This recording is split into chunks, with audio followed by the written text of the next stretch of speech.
बिस्मिल्लाहिर्रहमानिर्रहीम। सहाबा इकराम रज़ी अल्लाह ताला अन्हुम के दौर का वाक़या है कि उन्होंने एक मरतबा शहर तस्तर को फ़तह किया। जब फ़तह मुकम्मल हुई और उन्होंने शहर का दौरा करना शुरू किया तो एक अजीब व गरीब ताबूत के पास पहुँचे जिसके अंदर एक मैयत रखी हुई थी और साथ ही एक रसाला रखा हुआ था। हज़रत उमर रज़ी अल्लाह ताला अन्हु का दौर था, लिहाजा इन लोगों ने फ़ौरन एक अजीब व गरीब ज़बान में मौजूद ये रसाला या किताबचा हज़रत उमर फ़ारूक रज़ी अल्लाह ताला अन्हु को खिदमत में भेज दिया।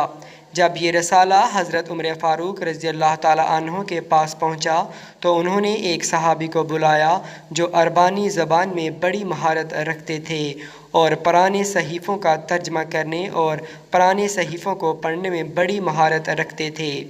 हज़रत उमर रज़ी अल्लाह ताला अन्हु ने उस सहाबी काब बिन ज़ैद रज़ी अल्लाह ताला अन्हु को फरमाया, इस पूरे सहीफ़े का अरबी में तर्जमा कर दें।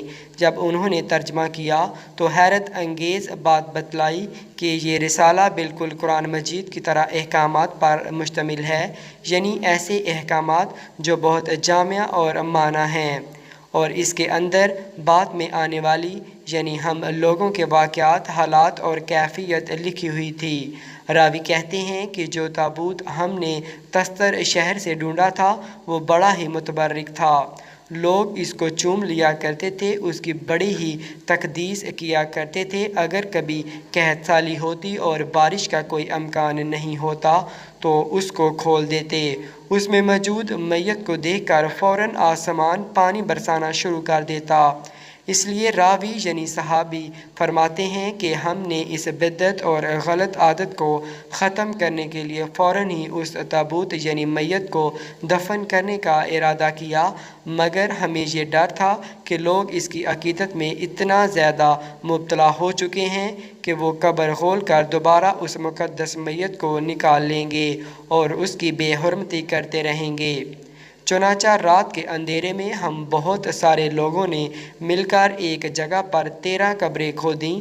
उन कब्रों में किसी एक कब्र में उस मैयत को दफन कर दिया गया, हत्ता कि अब हमको भी मालूम नहीं कि उन 13 में से कौन सी कब्र है जिसमें मैयत दफन है। उस रावी सहाबी ने किसी ने पूछा कि क्या आपको मालूम है कि ये मैयत यानी ये शख्स कौन था, उसके अमाल क्या और क्यों उसको मुक़द्दस जाना जाता था। उन्होंने कहा कि ये हज़रत दानियाल अलैहिस्सलाम की मैयत मुबारक थी जो अल्लाह के नबी थे। उनके बारे में रसूलुल्लाह सल्लल्लाहु अलैहि वसल्लम ने ये इरशाद फरमाया था जिसका मफ़हूम कुछ इस तरह है कि हज़रत दानियाल अलैहिस्सलाम ने जब उम्मत मुहम्मदिया सल्लल्लाहु अलैहि वसल्लम के लिए अल्लाह की रहमतें और बरकतें सुन लीं तो उन्होंने दुआ मांगी थी कि उनको भी उम्मत मुहम्मदिया में दफन किया जाए। चुनांचा अल्लाह ताला ने इसका इंतज़ाम किया और मेरे लोग उनकी तदफीन करेंगे। हज़रत दानियाल अलैहिस्सलाम के ताबूत के साथ एक अंगूठी भी मिली थी जिसको मशहूर व मारूफ सहाबी हज़रत अबू मूसा अशरी रज़ी अल्लाह ताला अन्हु ने अपने पास रख लिया था। उस पर 2 शेर बने हुए थे जो बड़े अजीब व गरीब थे। इब्ने अबी उल दुनिया ने उस शेर वाली अंगूठी के मुताल्लिक़ बयान फरमाया है कि ये हज़रत दानियाल अलैहिस्सलाम की तरफ मंसूब है। हज़रत अबू मूसा अशरी रज़ी अल्लाह ताला अन्हु इस बारे में वजाहत फरमाया करते थे कि जब हज़रत दानियाल अलैहिस्सलाम पैदा हुए तो उस वक़्त बादशाह को किसी नजूमी ने कहा था कि आपकी सल्तनत में एक ऐसा बच्चा पैदा होगा जो आपकी बादशाहत को तबाह व बर्बाद कर देगा। चुनांचे बादशाह ने कत्ल का हुक्म दिया कि जो भी बच्चा पैदा हो इसको भूखे शेरों के पिंजरे में डाल दिया जाए।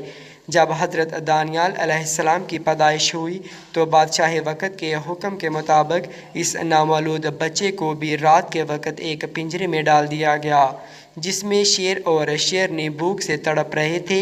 जब सुबह का वक़्त हुआ तो दानियाल अलैहिस्सलाम की वालिदा वही पिंजरे के पास ही मौजूद थी।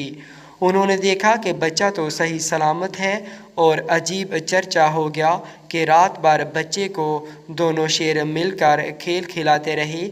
इसी वाक़या को याद रखने के लिए हज़रत दानियाल अलैहिस्सलाम की अंगूठी पर 2 शेर नक्श करवाए गए थे।